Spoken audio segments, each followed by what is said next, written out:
if you want to stream it. Eagles visit the Saints. Ooh, could be a tough one, which brings us to number 2 on our pick 6 look at right you here. Hosting this thing. Pete helped me with the assist on Way that to go, one. Pete. The new look offense for the New Orleans Saints. Klint Kubiak running that. Let's start with Dustin Sheets here, actually. His tweet says, this to you, really interested in knowing what you think about the Saints' early season success. Is the new scheme sustainable? Would you change your playoff prediction on them? So you were curious, too, about the Saints. Yeah. So that's one of your deep dives. You went into the barn. Yep. Popped open your video, your notebook, started watching the Saints offense. Yeah, I mean, you've heard my thoughts on the Saints offense for the last 2 weeks. I'm amazed by it. I love it. It's been the most fun thing to watch in football, I think, through the first 2 weeks.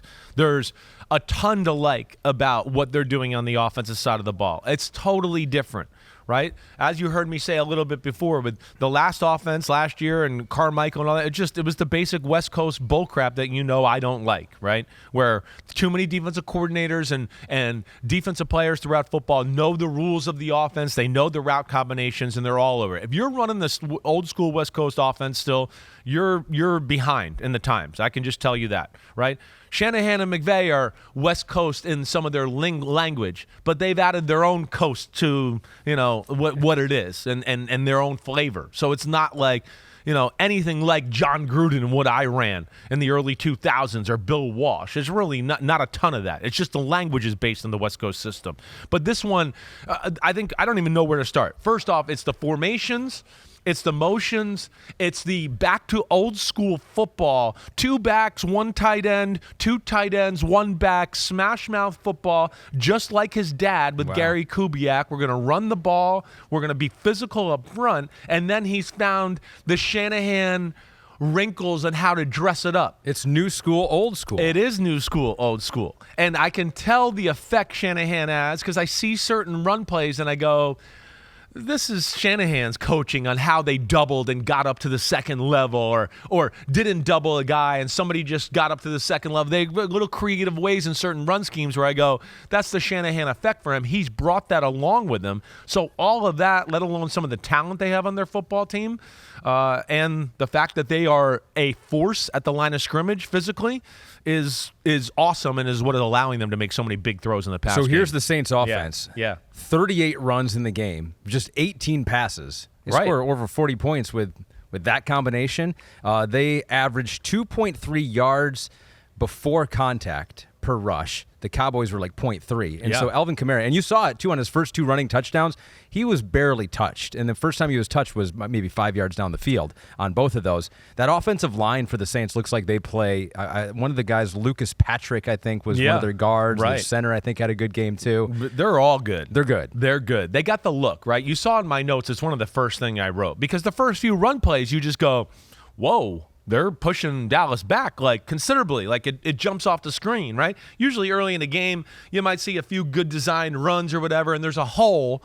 Like, hey, cool, but they're just kind of getting used to things. This was like, hey, good design run, but it was nothing special like, oh my gosh, creative, and Dallas's line went 4 yards backwards.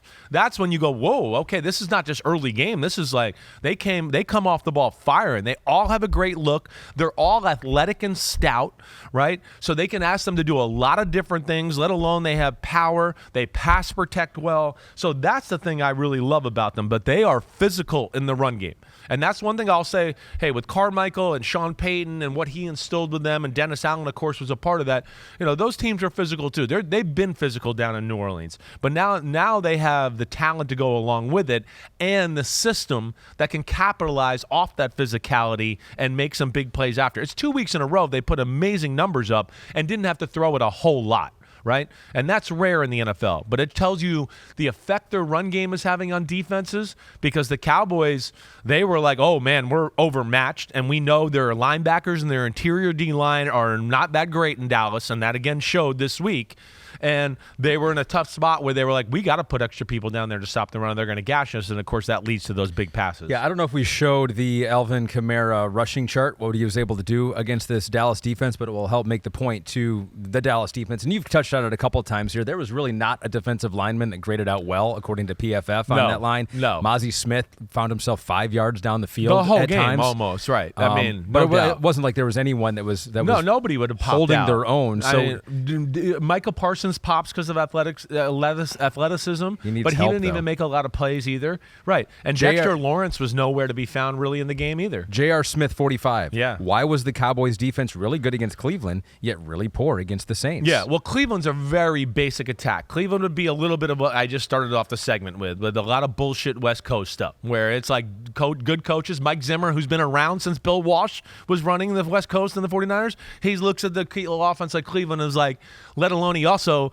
was with Stefanski in Minnesota before that, and he's like, I know every rule of this offense, so no problem, no big deal. Let alone it was Deshaun Watson's first game of the year and first game in a while. He wasn't great. They were missing both their starting tackles. Let's not forget that in Cleveland as well, right? So there was a number of issues that played into that, but they're not a sexy offense. This one, they pose so many more problems. They do, just with the way they call the game, the creativity of what they do before the snap, and of course that mix of run and play action is dangerous. And as we always talk about, the best offenses in football right now, your Detroit Lions, even last year and all that, play action pass is the thing that kills everybody. It's the best way to get explosive plays in the game right now, and New Orleans is leaning on that in a big way. We have a comparison to their numbers, just stat-wise, from last year to this year. This year, they're averaging almost 7 yards a play already. Play-action drop-back passes, 54% as opposed to 14%. So this is the new-look offense. Yeah. To finish off Dustin Sheets' question, is this sustainable? Would you change your playoff prediction on them 2 weeks in? It's early. Good. It's early. But, what do we think about how sustainable this is? Yes, if I could change my playoff prediction, I would tell you right now, I would knock the Rams out and put the Saints in. I would definitely do that. Right? The Saints and the Bucs are the two teams that as you look through 2 weeks, right, I go, they look like playoff quality football teams, right? And I'm wrong there. I wish I could take the Bears and the Rams out and put the Bucs and the Saints in. Don't do it yet, though. Don't do it yet. I'm not going to do it yet. You still may be right. It's a long year. But to be fair to Dustin Sheets and where my thoughts are there, that would be what I would tell you as of right now. No doubt about it. And the defense, of course, we know Dennis Allen, always creative, and the one thing the Saints have is they're deep on the defensive line. So they got a lot of big physical guys there, too, that help them out. And they got some good secondary guys. But the Cowboys with the D-tackle issues, with no Deron Bland at corner, right? So right now Carlin Coleman is the starting corner opposite of Trayvon Diggs. Trayvon Diggs is not totally 100% himself yet. Okay, so I don't believe he's there. Now you're starting a corner over there. You're keeping in 21 personnel, so you're going to keep their base defense in. Their safeties aren't incredibly athletic that way, so they have to worry about a corner that, oh no, he's kind of a matchup nightmare for us and doesn't really work out that way. And, oh no, we're not that good at stopping the run. That's tough on Mike Zimmer and company to be able to stop that. And those are going to be issues as we go forward I had to look up Kalen Carson. He was a 5th-round pick. He's a rookie. Wake Forest, out of right? Wake Forest. Right. Yeah, we really didn't even talk about him in the draft process. No, we did not. You look at a billion dudes, you probably watched him at some point. But he was down the line, though, certainly. So, hey, good for him that he's starting, but I think that kind of tells you that they're a little undermanned in that position right now. Let's go into your notebook let's on do this that. one to show one thing. Brought to you by Lowe's, the title sponsor of Chris Simms Unbuttoned. This is, I think this is Rashid Shaheed appreciation notebook time. Yeah, well, it's Rashid Shaheed and a little Olavi here, right? Okay, It's both. They both got it. But here's what I like. If it ain't broke, don't fix it, okay? They ran this concept, which is very basic, but again, they dress it up in a little different way so you don't know it's quite coming. And then when a team's worried about running the football, right, they go, oh, man, I got to get our safeties down there a little closer. So they ran this play, this concept, 3 out of the first 8 plays of the game. And they were 3 for 3 for 126 yards and a touchdown, okay? So the bomb to Shaheed, right, and then 2, they hit. On the first play of the game, they hit the in-cut coming the other way where the post was that way. He hits Olavi. It's the first or second play of the game. It's the first pass either way. Then later on, he hits Shaheed with the big throw. And then I think it's Shaheed again on the crossing route. I'm getting him confused. It might have been Olave gets the crossing route again and gets him down there close for a touchdown. But either way, what I love about it is, hey, we kind of know the team we're playing. We know Zimmer. It's quarters.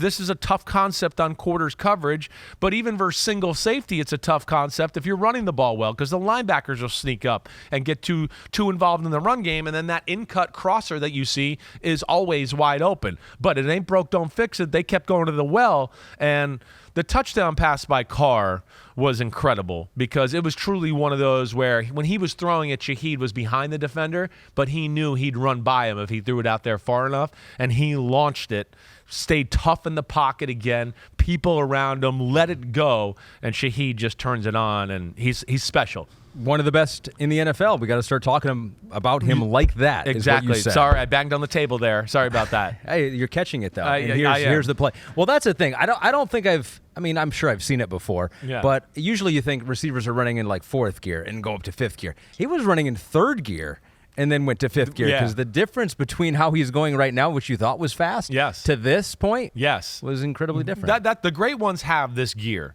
When the ball's in the air, they have that ability to see it and go, wait, I can turn it on and go a little bit faster. But then it's also the setup of the route, like you talked about. He comes off the line of scrimmage kind of smooth.